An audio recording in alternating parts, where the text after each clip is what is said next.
My name is Celeste Pelkey. I am 71 years old. I live in Knoxville, Tennessee, in a house I have owned for 31 years. I have a beagle named Biscuit who sleeps at the foot of my bed. I have a daughter in Asheville who calls every Sunday. And I have a son 40 minutes away who 3 months ago told me to call an Uber from the floor of an emergency room. I want to tell you that story, all of it, not because I need sympathy. I am past that, but because I think there are women watching this right now who are living inside a version of this story and they do not yet know it. And I want them to know it before it gets worse. It was a Tuesday morning in February. Just after 9 o'clock, I had driven myself to the Kroger on Kingston Pike to pick up a few things, coffee, dog food, the good salad mix that Biscuit ignores, but I like anyway. It had been cold overnight, but the roads looked clear. The parking lot was what got me. There was a patch of black ice near the cart return. I did not see it. One step, and then my feet were somewhere my body was not. I went down hard on my right side.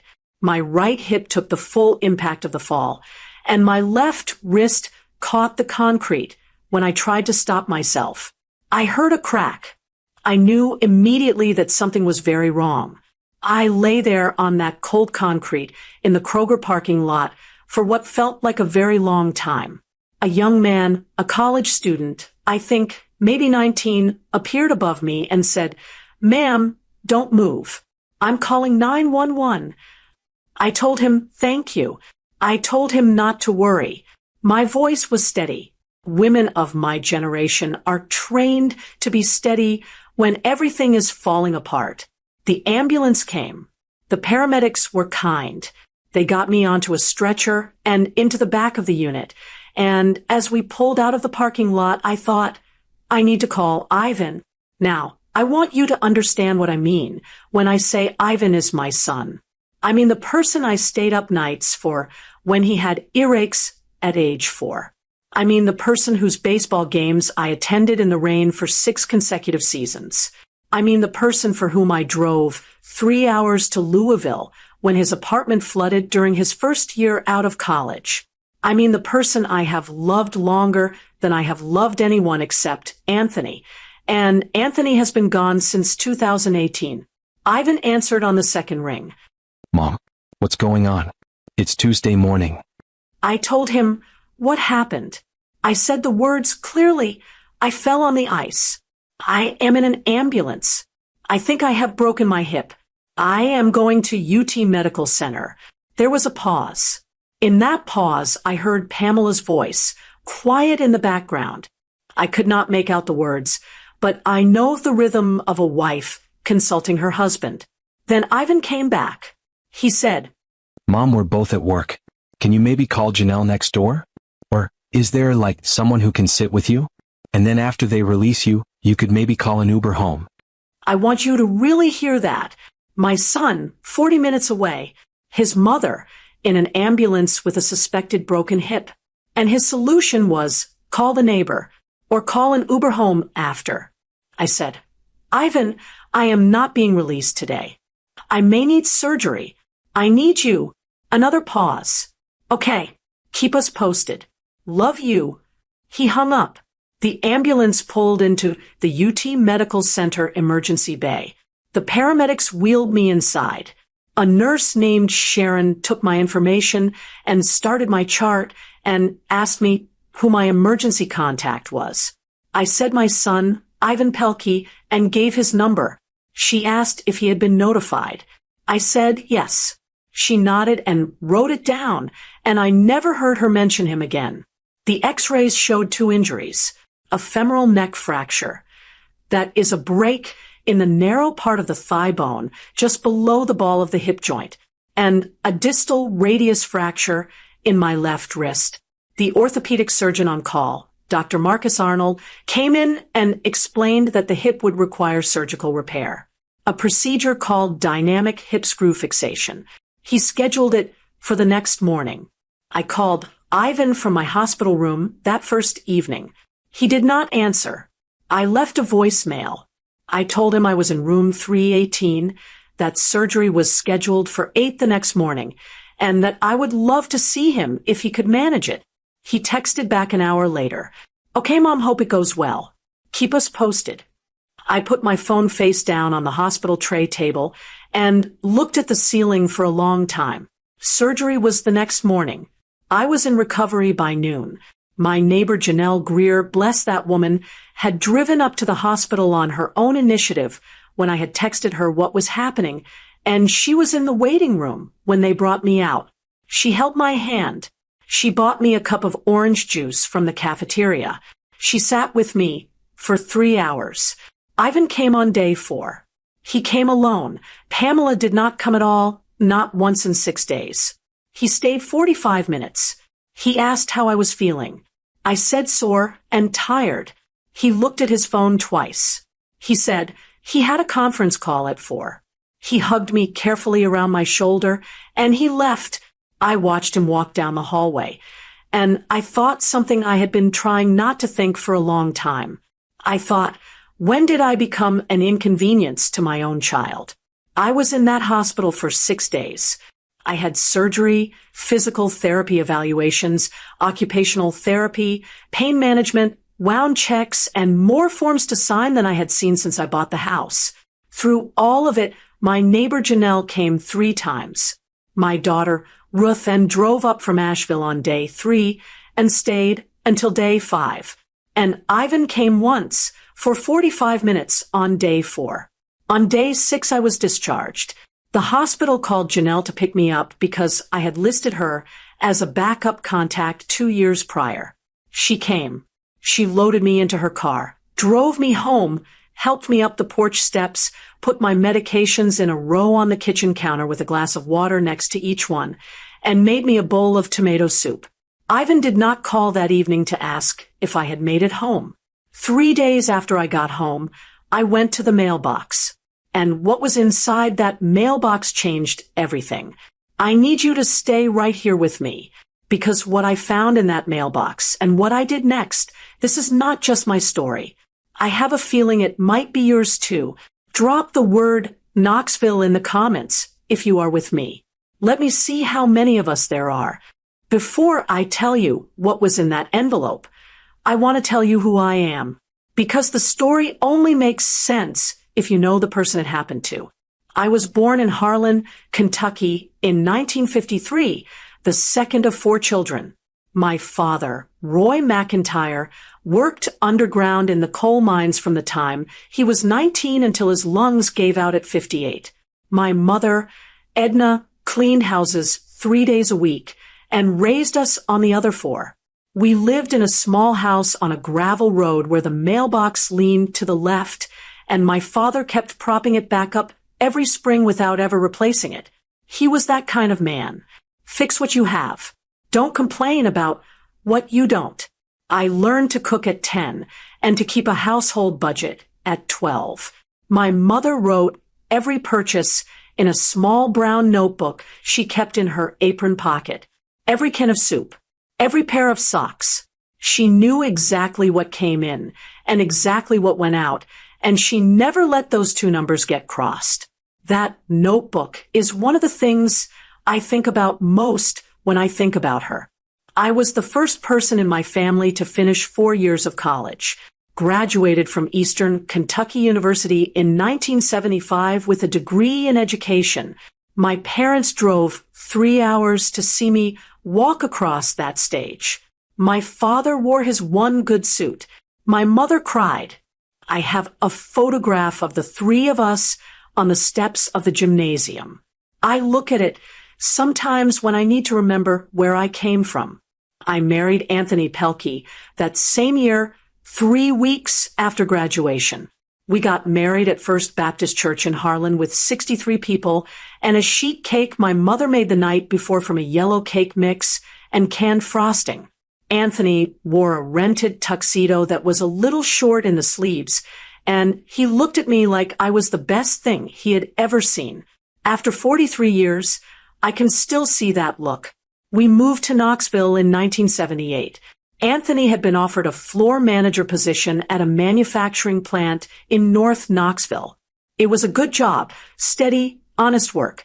I taught elementary school for 18 years, second grade mostly, then took a job as a reading specialist for the Knox County school system until I retired at 63. I loved that work. I loved the children. I loved the moment when a child who has been struggling suddenly gets it. You can see it in their face, the click of comprehension, and I never stopped being grateful that I got to be in the room when it happened. We bought our house on Northview Drive in 1979 for $78,000 with a 30-year mortgage and a prayer. We paid it off in 2007, a year early, and Anthony and I sat at the kitchen table that evening and had a glass of wine to celebrate. It was a Tuesday night. We did not need a party. We had each other and the deed, and that was enough. We raised 2 children in that house. Ivan, born in 1979, who grew up playing baseball and working summers at a hardware store, and who I was deeply proud of when he built a career in pharmaceutical sales and bought a house of his own in Farragut. And Ruth N., born in 1982, who taught herself guitar at 14 and studied social work, and now lives in Asheville with her husband Carl and their 2 daughters, Maya and June, who call me Grandma Cece, and draw pictures of Biscuit that are mostly just a brown circle with ears.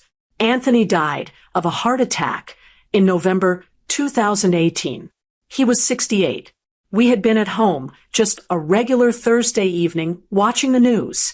He stood up during a commercial and said he felt a little off, and then he was on the kitchen floor, and I was on the phone with 911, and he was gone before the ambulance arrived. It was the worst night of my life. I don't need to say more than that. After Anthony died, I was 65 years old and alone for the first time in my adult life. I had the house paid off. I had Anthony's pension, a small monthly amount. I had my Social Security. I had my savings, not a fortune, but enough. And I had 2 children, 40 minutes away and 5 hours away. And I leaned on the one who was closer. That is not a character flaw. That is a mother doing what mothers do. But what I did not know yet was who he had become and what that closeness was going to cost me. I think a lot of women watching this know what it is to be a widow and to reorganize yourself around your children. It feels right. It feels like that's what family is for. And it is when it goes both ways. Keep watching, because this story is about what happens when it doesn't. It started 6 months after Anthony died. Most things like this start small enough that you don't notice them starting. Ivan called on a Saturday afternoon in the spring of 2019. He said Tyler's school, Tyler was 10 at the time, in 5th grade at a private school in Farragut called Cornerstone Academy, was doing a silent auction fundraiser, and could I contribute something? I sent a check for $200. It felt right. Normal grandmother things. Then in March of 2019, Ivan called again. He said the private school tuition for the following semester was due and things were tight because Pamela had cut back her hours at the dental office. Could I help with 3 months, $2,700, just until things evened out? He said they would pay me back when they got right side up. He sounded embarrassed asking. I said, don't be embarrassed. That's what family is for. I transferred the money. I want you to notice something. He said they would pay me back. That phrase, pay me back. I heard it and filed it away and never mentioned it again because I did not want to make him feel small. That was my first mistake. In October 2019, Ivan called about Tyler's braces. The orthodontist wanted $4,400 at the start of treatment. Their dental coverage through Pamela's employer-capped orthodontic benefits at $1,500. The gap was $2,900. Ivan said they really wanted to get Tyler started because his teeth were an issue, and the orthodontist said the earlier the better. Could I help? I sent $2,900. At Christmas 2019, I drove to Farragut with gifts for the children and sat at Pamela's kitchen table for coffee. She mentioned casually that they had booked a trip to Florida for spring break. A condo on the Gulf Coast, she said. The flights alone had run $1,400. She described it with the ease of someone who is not keeping track. Before she finished the sentence, I had my wallet open. I gave her $800. She hugged me and said I was the best mother-in-law alive. I held on to that. I needed it more than I realized. In July 2020, the HVAC system in their house failed. It was the middle of summer, 94 degrees in Farragut for a week straight. Ivan called and said the repair company had assessed it, and the unit was beyond repair. It needed full replacement. 3 estimates. The lowest was $8,800. Their savings were already stretched, he said. Could I help? I sent $5,500. Ivan said they would cover the rest on a payment plan with the HVAC company. He thanked me. He said he did not know what they would do without me.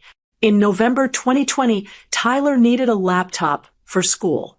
A specific model the school's technology coordinator had recommended. $1,200. Ivan called. Could I do half? I sent $600. In April 2021, Ivan called about Pamela's mother. She was being placed in assisted living in Chattanooga, and the facility required a deposit plus first month's fees, together nearly $9,000. Pamela's siblings were helping, but there was still a gap of $4,000. Ivan asked carefully. He said Pamela was so stressed, and he hated to even ask. I said, please don't hate to ask. I sent $4,000. I never heard whether the gap was actually covered by Pamela's siblings or whether I was the only one who contributed. I did not ask.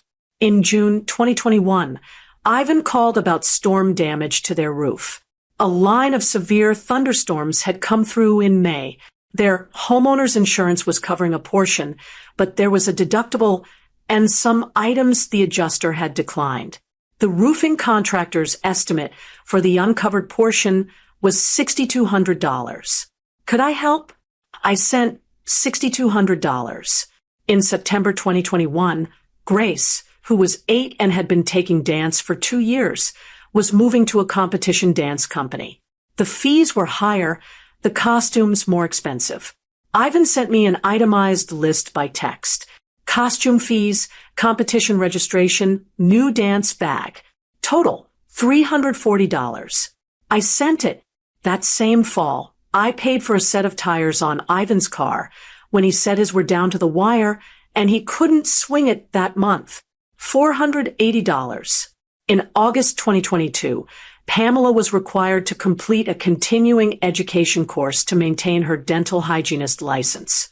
The course was $1,100. Ivan asked. I sent it. For 4 years, 2019 through 2022, I gave each grandchild a birthday check of $100. Tyler and Grace, 2 children, 4 years, $800. At Christmas, I gave Ivan and Pamela a combined gift check each year. For Christmases, $1,000 total. In November 2022, Ivan called and said there was a family emergency. He did not elaborate on what the emergency was. He said they needed $4,800 and it was urgent, and he was sorry, but he did not have anywhere else to turn. I did not ask what the emergency was. I transferred the money within the hour. I have thought about that a great deal since. I did not ask what the emergency was. A mother who would drive 3 hours in the middle of the night for her child did not ask what required nearly $5,000, and I transferred the money in under 60 minutes. That tells you everything about the dynamic I had allowed to develop. And then the smaller things, groceries I brought and left on their porch during the pandemic without being asked, gas when we drove somewhere together, and I always pulled out my card, meals when we went out, miscellaneous things over 4 years that I estimate added up to about $1,000. Total, $41,200 from 2019 to early 2023. I kept every bank transfer confirmation, every Zelle receipt, every relevant text message. Not because I suspected something. I kept them because my mother kept her brown notebook and her daughter kept records. It is simply what I do. When I laid those records out on my kitchen table while I was recovering from hip surgery, I saw the number for the first time. $41,200. And I realized something else. Pamela had never once picked up the tab for anything. Not a meal. Not a birthday present for me. Not a Christmas gift for Biscuit. Not a single time in 4 years had Pamela reached into her own purse in front of me. And Ivan, who had said at least 3 times that they would pay me back, had never mentioned it again. Not once. Educational moment. I want to share a number with you right now. According to a study by the Public Policy Institute, more than half of adults over the age of 65 who provide financial help to adult children do so regularly and without any formal agreement. And the overwhelming majority of them, over 80%, do not keep records. Please, keep records. Bank confirmations, text messages, emails. Keep them all. Not because you're planning something, because you deserve to know the truth of what you have given. 3 days after Janelle brought me home from the hospital, I hobbled to the mailbox on my crutches. I want you to picture that.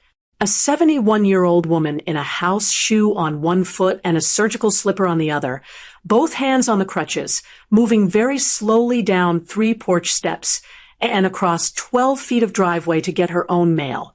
Because no one had offered to get it for her. Janelle would have, if I had asked, but I didn't want to ask. I was raised not to ask. I stood at the mailbox and sorted through the stack. A card from Ruth Ann with a pressed flower she had found on a walk in the mountains. A Medicare explanation of benefits from the hospitalization. A property tax reminder. 2 catalogs. And a white business-sized envelope with Ivan and Pamela's return address in the top left corner. Ivan's handwriting. My name. Celeste Pelkey, 4712 Northview Drive, Knoxville, Tennessee, 37918. I tucked it under my arm with the rest of the mail and made my slow way back inside. I sat at the kitchen table. I opened Ruth Ann's card first. The pressed flower was a blue chicory. I set it on the table beside me. Then I opened Ivan's envelope. Inside was a single printed page. At the top, centered and in bold, Pelkey Family Pet and Home Services. Below that, the date. Below that, my name and address. Below that, an itemized table. Dog boarding and care, Biscuit, Beagle, 6 days, February 14th to 20th, $180. Daily home check and mail collection, 6 visits, February 14th to 20th, $90.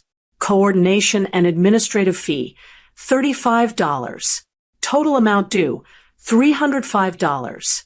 Please remit within 30 days. I read it twice, slowly, the way I used to read things to my second graders when I wanted them to really understand each word. Then I set it on the table. Now, I need to explain what I had asked Ivan and Pamela to do. When I went to the hospital, I had a conversation with Ivan from the ambulance. I said, Ivan, Biscuit needs to be fed twice a day. He has enough food for about 4 days. And can someone check on him and collect the mail? Ivan said yes, they would handle it. That was the entire conversation. No mention of payment.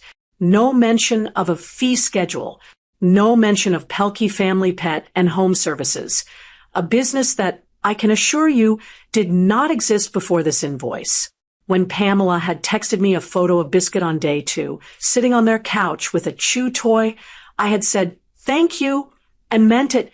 I thought she was being warm. I thought she was thinking of me. She was keeping a ledger. $305 for 6 days of dog care and mail pickup, while I was in a hospital bed recovering from hip surgery, with 2 titanium implants in my body, alone. I have been a quiet person most of my life. Anthony used to say I was the stillest water he had ever met, but that I ran the deepest. I did not shout or throw things or cry that afternoon at the kitchen table. I sat very still, and I felt something happen inside me that I do not have a perfect word for. Not rage exactly. Rage is hot and fast. This was something colder and much more permanent. I got up slowly and went to the spare bedroom. From the filing cabinet, I retrieved the manila folder where I keep my bank statements. I brought it back to the kitchen table. I opened my laptop. I poured myself a fresh cup of coffee, and I went to work. I want to say something to you right now. If you are watching this and you recognize that feeling, that cold, still permanent shift, then you have been carrying something too long. The question is not whether you should do something. The question is what? Stay with me, because I am going to show you exactly what I did. Step by step. I spread the bank statements across the kitchen table. 5 years of them, from January 2019 through the date of my accident. I had paper copies from First Tennessee Bank, the same bank Anthony and I had used since 1981. I wrote down every transfer that had gone to Ivan or Pamela on a yellow legal pad. Date, amount, reason as I remembered it. Then I matched each one to the bank statement, confirmed each amount, added them up. $41,200 over 4 years, not counting the $305 invoice sitting at the corner of the table. I stared at that number. Then I looked around my kitchen. The linoleum floor Anthony and I had installed in 1994 that was starting to lift in one corner. The dishwasher that rattled every cycle. The refrigerator with the ice maker that had stopped working 2 winters ago. Things I had been telling myself I'd get to, that I'd fix eventually, while I was sending thousands of dollars to a house in Farragut with quartz countertops and a farmhouse sink. Then I remembered something. The email.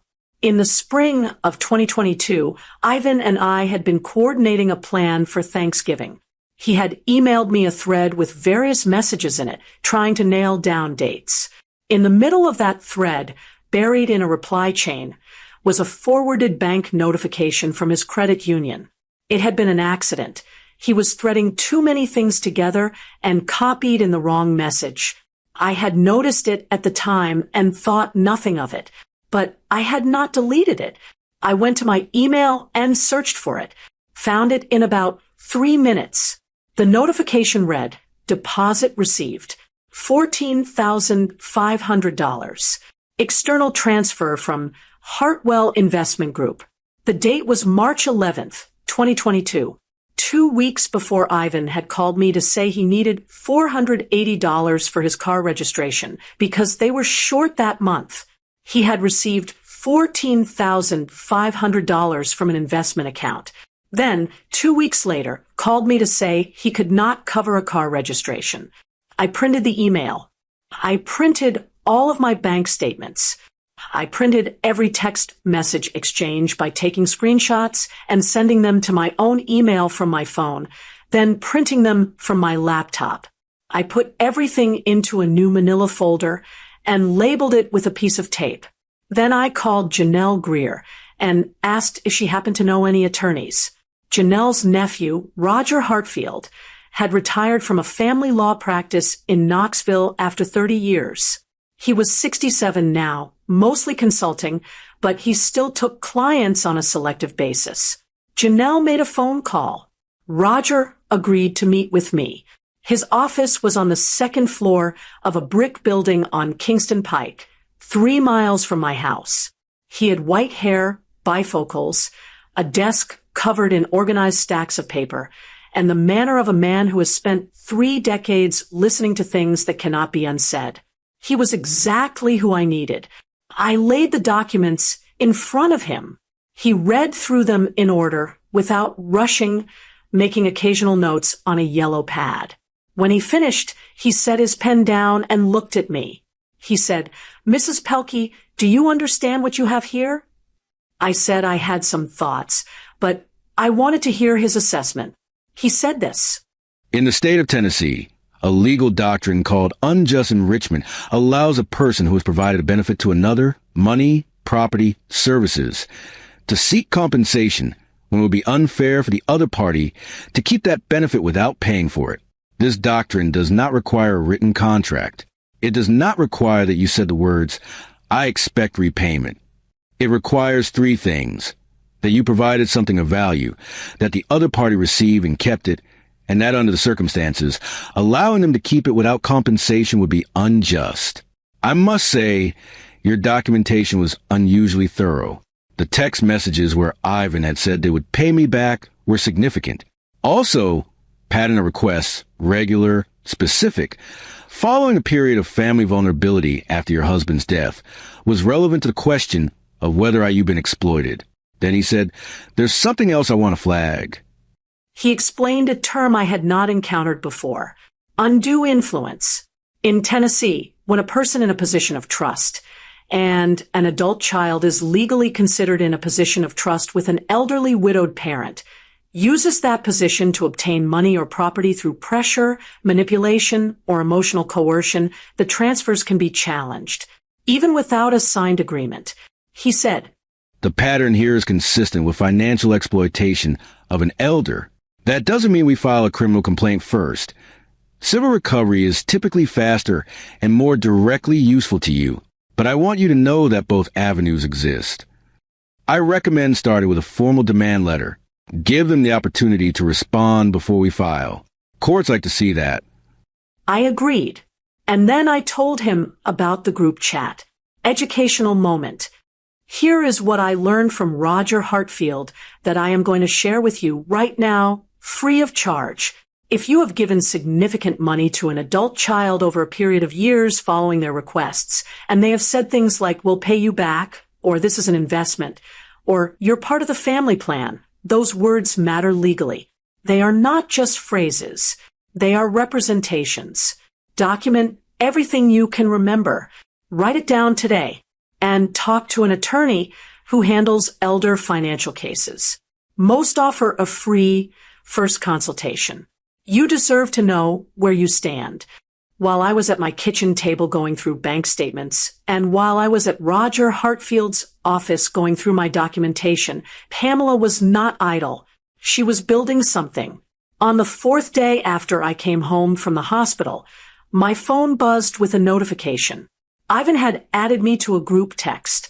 The group included Ivan and Pamela, my daughter Ruth Ann, my sister-in-law Carol Pelkey, Anthony's sister, who lives in Oak Ridge, my cousin Linda from Morristown, and 3 other relatives I am genuinely close to. The opening message was from Pamela. She wrote, "Hi family. As many of you know, our sweet Celeste had a scary fall and just got home from 6 days in the hospital. We're so grateful she's back on her feet. Even if it's slowly, Ivan and I have been doing everything we can to help from our end. And we're so thankful for this wonderful family village. Now that she's home, we want to make sure she's properly set up for recovery and beyond. We're exploring some options, part-time homemade, possibly some modifications to the house. And as you can imagine, it adds up quickly.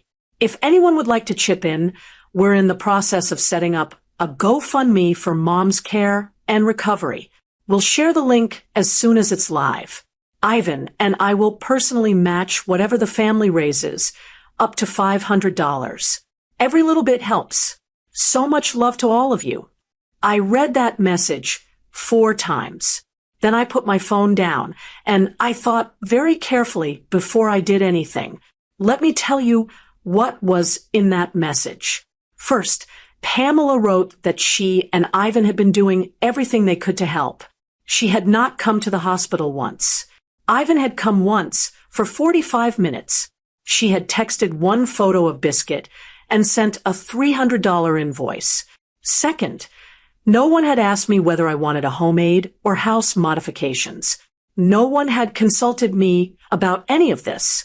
My house, my body, my recovery, and decisions were being announced in a family group chat without my knowledge or consent. Third, she was establishing a GoFundMe in my name. Money that would be collected from my family members. Money that she and Ivan would presumably control, since they were the ones setting it up. Fourth, their matching contribution was capped at $500, meaning if the family raised $2,000, Ivan and Pamela would contribute $500 and everyone else would contribute $1,500. If the family raised $5,000, Ivan and Pamela would contribute $500 and everyone else would contribute $4,500. The cap protected them from generosity while positioning them as generous.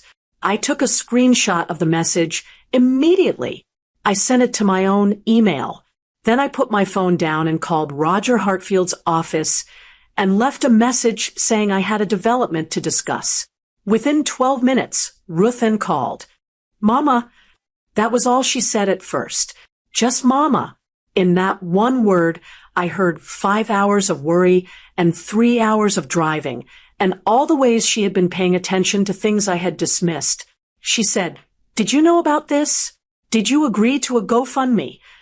I said, "No, I did not know. I did not agree. I had not been asked." She was quiet for a moment. Then, "Mama, I need to tell you something I should have told you 2 years ago. At Tyler's birthday party in 2021, I overheard Pamela talking to her sister in the kitchen," she said. "And I remember the words because they bothered me enough to write them down." She said, "Ivan's mom is very generous, especially since Anthony passed. She doesn't really have anyone to spend it on anymore, so it works out for everyone." I sat with that. She said, "I didn't say anything at the time because I told myself I'd misunderstood. But, Mama, you've been in the hospital for 6 days and she is already setting up a fundraiser, using your name, without asking you." Ruth then said 4 words, then, that I will remember for the rest of my life. She said, "This is not love." She was right. It was not love. It was something that wore love's clothing very convincingly. But underneath it, it was an arrangement. I had been in arrangement for 4 years, and I had not known it. I messaged Roger Hartfield that same afternoon. He flagged the GoFundMe situation immediately. He said in Tennessee, soliciting funds on behalf of an elderly person without their written, informed consent, and using those funds in ways the donor did not specifically authorize can constitute financial exploitation under the Tennessee Adult Protection Act. The statute is Tennessee Code, annotated 71-6-101. This was not just a civil matter. It had the potential to be a criminal one. I did not respond to the group chat. Within 24 hours, the private messages started. Carol Pelkey, "Honey, don't be difficult. Pamela is just trying to help. Cousin Linda, Celeste, they mean well. A younger cousin I barely see. Just let them do it. Aunt Celeste, they're trying to take care of you. Let them do it. Take care of you." These phrases assume that what Ivan and Pamela were doing was care. It was not care. Care is Janelle bringing soup. Care is Ruth then driving 5 hours without being asked. Care is a nurse named Sharon staying late to check my pain levels at midnight. What Pamela and Ivan were doing was positioning. I screenshot every private message. I added them to the folder.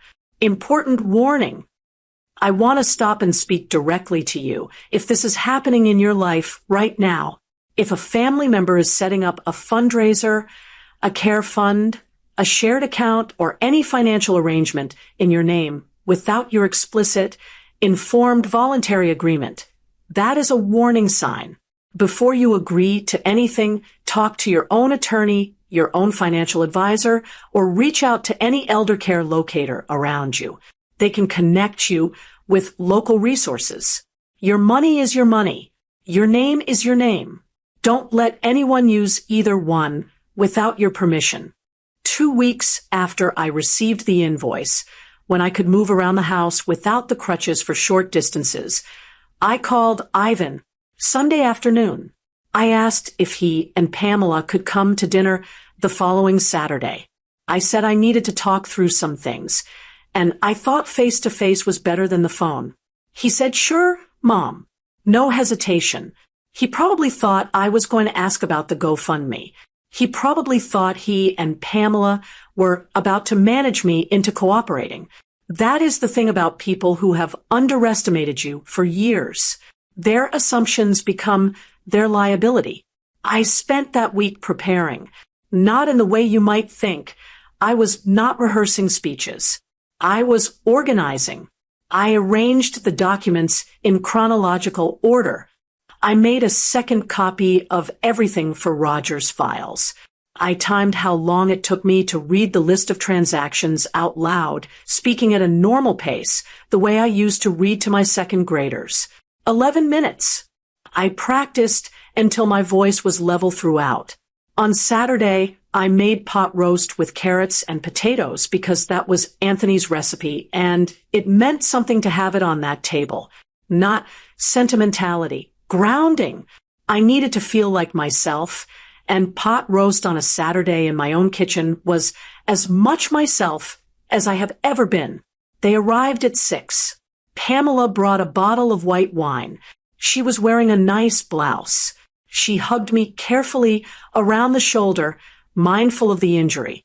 Ivan helped me carry the roasting pan to the table, which I accepted. Tyler and Grace were not with them. I noticed that. They had thought ahead enough to leave the children elsewhere. They were expecting a conversation too. They just did not know what kind. We ate. The conversation was what you would expect. How am I feeling? How is the hip? Is the physical therapy helping? Are the grandchildren doing well in school? Ordinary things. I answered each question honestly and did not give anything away. When the plates were clear, I stood up slowly with my hand on the table and brought the dishes to the sink. I came back to the table. I sat down. I placed the yellow legal pad in front of me, face up, so they could see it was full of writing. I placed Roger Hartfield's demand letter beside it, face down. Ivan saw the legal pad first. The change in his expression was subtle, but I saw it. A small tightening, a recalibration. I said, "I want to share some information with both of you. I'd like to get through it without interruption. After I'm done, we can talk." Pamela opened her mouth. Ivan touched her arm. She closed it. I read from the legal pad.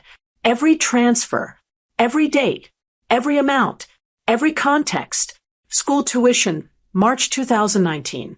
Braces, October 2019. Florida trip, January 2020. HVAC, July 2020. Tyler's laptop, November 2020. Pamela's mother's assisted living deposit, April 2021. Roof damage gap, June 2021. Dance fees, September 2021. Car registration, March 2022. Continuing education license, August 2022. Birthday gifts, Christmas gifts, the November 2022 family emergency. Miscellaneous amounts. I read the total last, $41,200. It took 11 minutes. The kitchen was very quiet. The refrigerator hummed. Biscuit slept in his bed by the back door. When I finished, I put the legal pad down. I picked up Roger's letter and placed it on the table between us, face up. I said, "That is a formal written demand from my attorney, Roger Hartfield, whose contact information is on the letterhead. It documents the legal basis for a civil claim of unjust enrichment totaling $41,200, plus the $305 invoice you sent me, plus attorney's fees accumulated to date. It also provides notice that the GoFundMe you attempted to establish in my name, without my knowledge or consent, is being reviewed for compliance with the Tennessee Adult Protection Act." The color left Pamela's face. She said, "Celeste, those were gifts. You gave those freely over the years because you wanted to. You can't go back and call them something else." I said, "Every one of those transfers followed a direct request from Ivan. I have the text messages. I have the call logs. I have a voicemail in which Ivan says, and I wrote it down at the time, "We'll pay you back as soon as we get right side up." If those were gifts, why was repayment mentioned? Pamela turned to Ivan. Tell her she's misremembering. Ivan looked at the table. I looked at my son. I said, "Ivan, I called you from the floor of an emergency room. I told you I thought I had broken my hip, and you told me to call an Uber. Then you sent me a bill for watching my dog while I was in surgery. That is what happened, not a version of it. That is exactly what happened." He said, "Mom, Pamela said his name. One word. Sharp.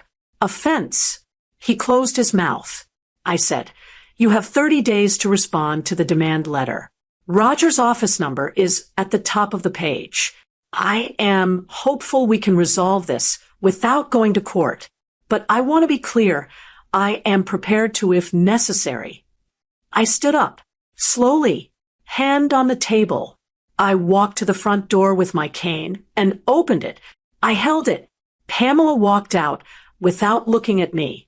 Ivan paused in the doorway. He looked at me for a moment, and I saw something in his face that I recognized. The same look he had at 7 years old when he broke my mother's good vase, and knew he could not fix it. Not defiance, not anger, just the full weight of knowing what he had done. He walked past me. I closed the door. I stood in my hallway for a long time. Then I washed the pot roast pan.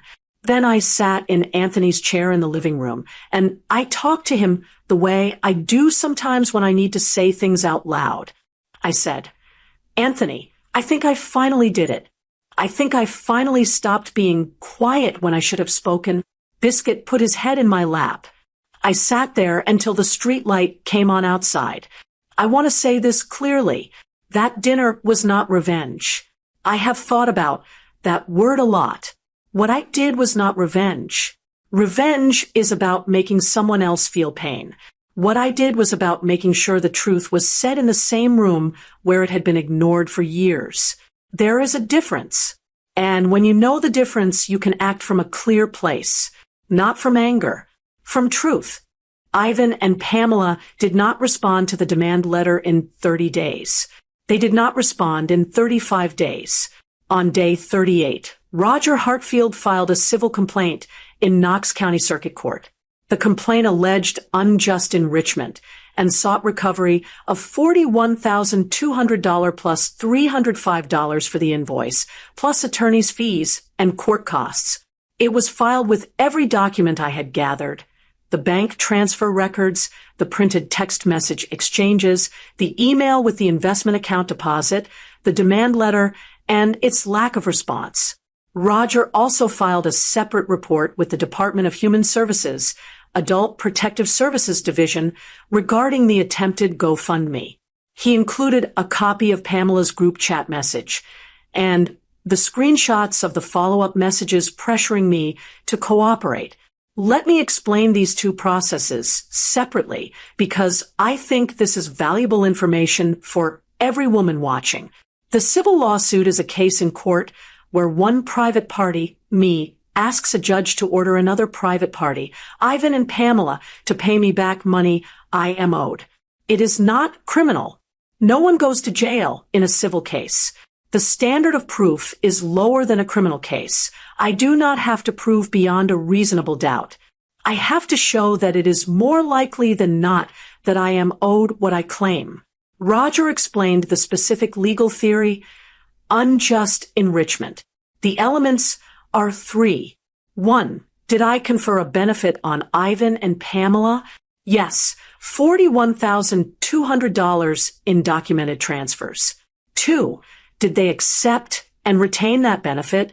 Yes, the money was spent and never returned. 3. Would it be unjust, given all the circumstances, to allow them to keep it? Roger argued yes, given the pattern of requests, the explicit statements about repayment, and the failure to provide basic care when I needed it most. He also made an argument about undue influence. Tennessee recognizes that when a person in a position of trust and courts have held that adult children occupy such a position with elderly widowed parents, uses emotional pressure, repeated requests, and appeals to family obligation to obtain money. Those transfers can be challenged. The case of In re Estate of Elam is a Tennessee Supreme Court case that establishes this doctrine clearly. Roger cited it in the complaint. The Adult Protective Services investigation is a separate process. APS investigates allegations of elder abuse, neglect, and exploitation. Financial exploitation, which includes soliciting funds in an elderly person's name without their consent, or obtaining money through manipulation or undue influence, falls within their mandate. They do not share information about ongoing investigations with the reporting party. But Roger advised me to file anyway because the investigation itself creates a record, and that record can be relevant in the civil case. 2 weeks after Roger filed the APS report, the GoFundMe disappeared. Ivan and Pamela hired an attorney, a man from a general practice firm in West Knoxville who handled a range of matters. Will's small business fender benders. He was not a specialist in elder financial law. Roger was. That difference mattered.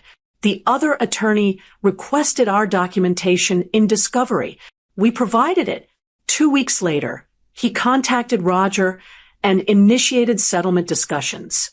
Roger told me later what their attorney had said when he reviewed the file. He said the documentation was comprehensive and the case was difficult to defend. That was the word he used. Difficult. The negotiation took 4 months. There were moments I doubted myself. There were moments I wondered if the cost, financial, emotional, familial, was worth it. I want to be honest about that because I do not want this story to sound like it was easy. It was not easy. There were nights I sat in Anthony's chair and wished I had never found that invoice. Wished I could go back to not knowing, but I could not unknow it. And the alternative, accepting the invoice, staying silent, continuing to be an open account from which they withdrew whenever they chose, was not a real alternative anymore. Not after what Ruthen said. This is not love. The settlement was reached in October. Under the confidentiality provision, I cannot share every detail, but I can tell you that it included full repayment of the $41,200. It included the $305 invoice amount, which gave me a quiet satisfaction I will not apologize for.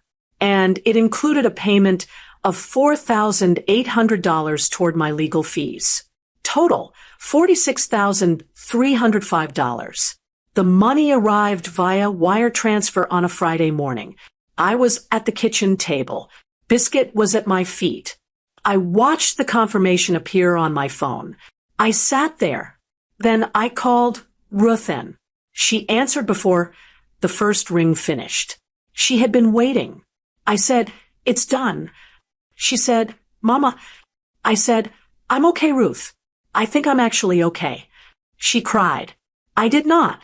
But I held the phone for a long time after we said goodbye, just sitting in the quiet of my own kitchen, my own house, my name on the deed. Write this out if you need to.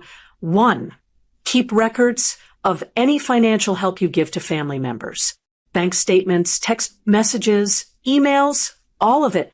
2. If you believe money was taken from you through pressure, manipulation, or deception, contact an elder law attorney. In most states, they offer a free consultation. 3. Adult Protective Services exists in every state and every county. You can report financial exploitation, and they will connect you with your local APS office. 4. You do not need a signed contract to have a legal claim. Documentation and a pattern of behavior can be enough. 5. You are not too old to take action. I was 71. The court did not care how old I was. It cared about the evidence, and I had it. It is March now. 6 months since the settlement. 7 months since I fell on the ice in that parking lot. 8 months since a bill for $305 made me open my eyes all the way for the first time. My hip has healed well. Dr. Arnold says the hardware is solid and the bone has remodeled around it the way it should. I walk without the cane on most days. I climb my porch steps without holding the railing. I drove myself to the Kroger on Kingston Pike last month. I drove carefully, parked near the door, and walked very slowly and watched every step, and I bought my coffee and my dog food and my salad mix, and I stood in the checkout line and felt something I had not felt in a long time. Not triumph, just ordinary pride. The kind that comes from not letting a hard thing stop you. Biscuit turned 12 in January. I baked him a dog-safe sweet potato cake from a recipe I found online. He ate the entire thing and then slept for 14 hours. He still gets excited at supper time like it is the first meal he has ever received.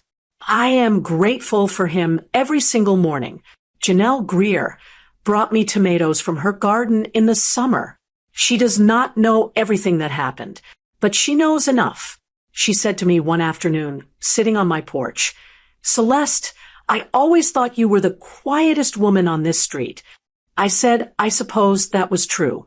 She said, "But quiet water runs deep, doesn't it?" I wrote that down in my composition notebook. Ruthann and Carl came up in January with Maya and June. We spent 5 days together. The girls slept in the twin beds in the spare room and drew pictures of Biscuit every morning. Maya made one where Biscuit is wearing a crown. It is on my refrigerator next to Grace's drawing of my house. 2 pieces of art made by grandchildren who love me, one from each side of the family, side by side on the same refrigerator. That is the life I have. Ruthann helped me make some changes to the house during that visit. A grab bar in the shower, a night light in the hallway, a phone holder mounted beside the bed, so I can reach it without getting up in the night. Small things. Practical, loving, asked about things. The difference between those modifications and what Pamela had proposed in the group chat is the difference between a daughter who loves you and someone managing your situation for their own purposes. What about Ivan? He called in December, 2 months after the settlement closed. Sunday afternoon, which is when I usually speak with Ruthann, so I hesitated before I answered. But I did answer.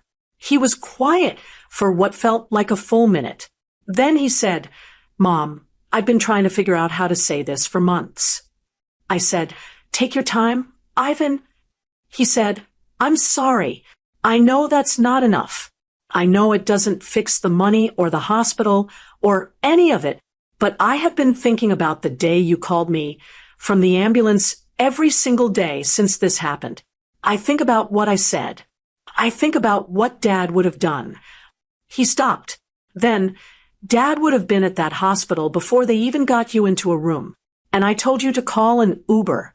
His voice broke on that last word. I did not fill the silence. I let him carry it. He said, "Pamela and I are in counseling. Together and separately. There are things, I don't want to put all of it on her because there are things about me too, things I let happen, things I didn't say when I should have. I'm working on it. I'm not asking you to trust me right now. I'm just asking you to know that I know what I did." I said, "Ivan, I have loved you since before the day you were born.